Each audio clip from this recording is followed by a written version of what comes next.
Hello everybody and welcome to a battle report.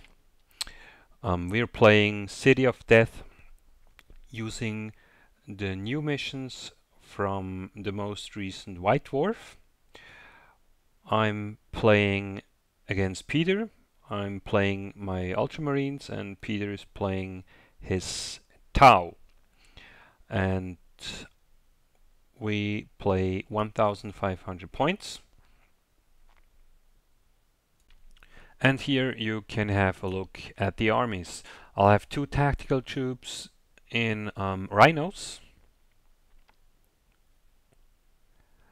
another tactical troop without rhinos, 10 marines. I'll have 5 terminators with a heavy flamer, an assault troop with a sergeant and a power fist. As a HQ choice, I have a chaplain, also with a jump pack, and 2 dreadnoughts, one with multi-melter, and the other one is ironclad dreadnought. Then on the Tau side, we have 1 crisis team, then a commander with another crisis, and a couple of drones. Then there is a ghost team. There are fire warriors, 2 large team with 12 models and 2 small teams with 6 model each, and some Groot and 2 broadsuits. That's the army.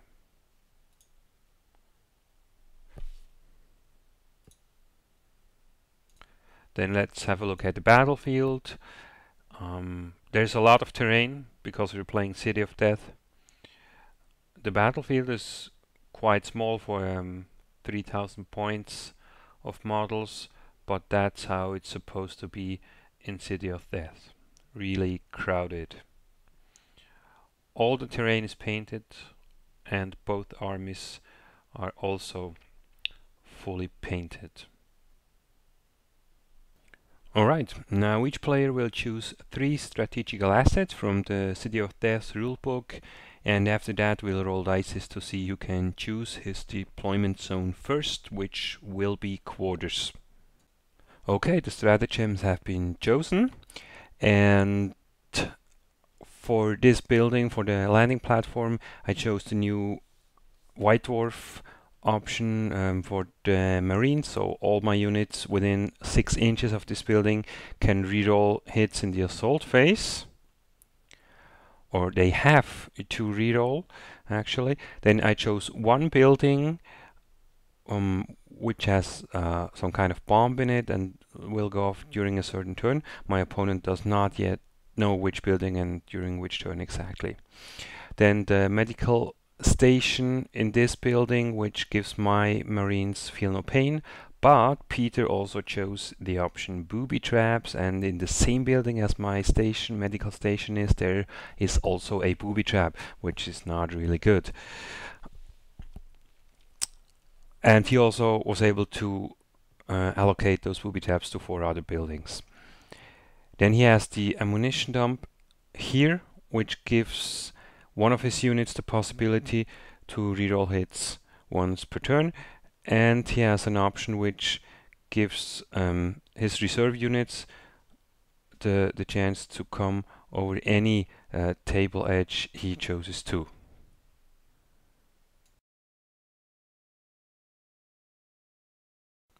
We just started deployment now. We go in turns. I deploy 1 unit, then he deploys 1 until everything is on the table except the reserves, of course, and infiltrators. Yeah, you can see us doing this here. One information for you guys concerning the mission: we're playing the 4th mission in the White Dwarf. I don't know how it's called in English, and it's the one with kill points essentially, and it's the one where you get more kill points when you kill the opponent's HQ, and the bloodier the way you kill it, the more points you get. So if you shoot it from 24 inches away, you get 1 point. Between 6 and 24 inches, 2 points. Closer than 6 inches, 3 points. If you kill it in close combat, you get 3 points. And if you kill it with your own HQ, you get even 4 points. So that's what we're trying to do. Peter's strategy will be to start my rhinos as early as possible and to handle my cybots, because if I get into close combat early, this will be the Tau's downfall. For my turn, I'll try to get as far as I can with my rhinos, and also the Terminators, although they will have to walk quite far. Hope I'll get there in the end and get into close combat as quickly as possible. Okay, let's have a final look at the deployment. The board is very crowded. We have to stay within 12 inches of the edge. You see my rhinos, my tactical marines, the Terminators behind the rhino, and the assault marines with the HQ chaplain. So everything is ready to go on my side. Then on Peter's side, you can see he infiltrated his ghost teams, and then you see the crisis team right behind. The commander with a lot of drones and another crisis. Then the 6-man team of fire warriors. Here the 12-man teams of fire warriors, and the broadsuits standing on top of the bunker with a good line of sight to, well, my rhinos probably. Okay, and the reserves, his crude warriors, and of course my dreadnoughts. That's it. That's the deployment, and let's go. Turn 1, movement phase, Space Marines. The 2 rhinos charged forward 12 inches and popped smoke. Then a dreadnought came down, and the ironclad stepped out and is ready to flame those ghosts and drones in these ruins.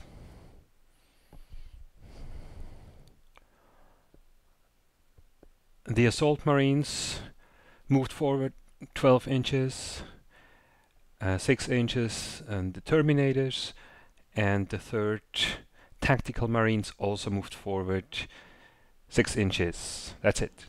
Turn 1, shooting phase for the Space Marines.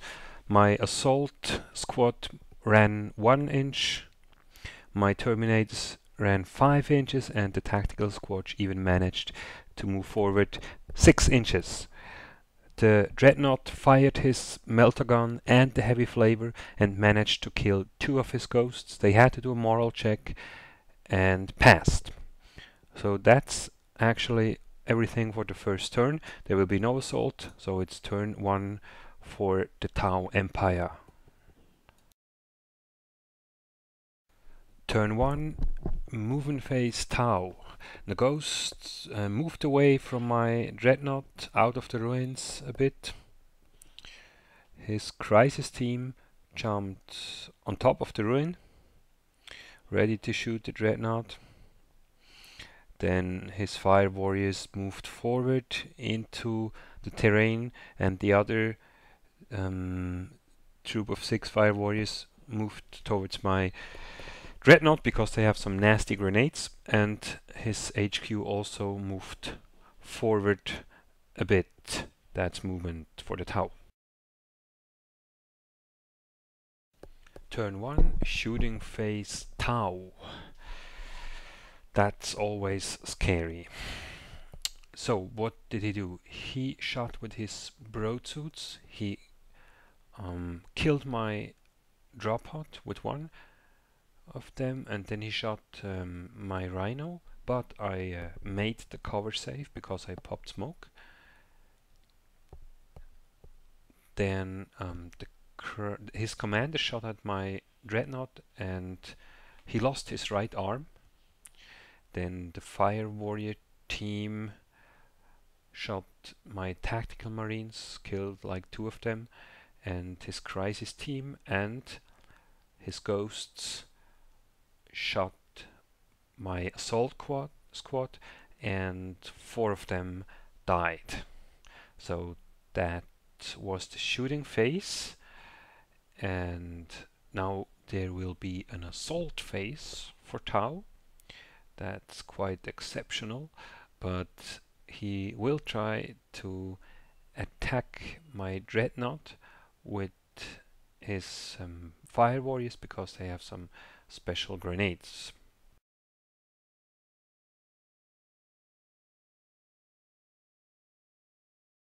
Turn 1 assault phase for the Tau is over. The Fire Warriors attacked my Ironclad Dreadnought. My Dreadnought didn't do anything, didn't kill a single Fire Warrior, and the Fire Warriors managed to hit the Dreadnought but didn't do any damage. So that's it for turn 1.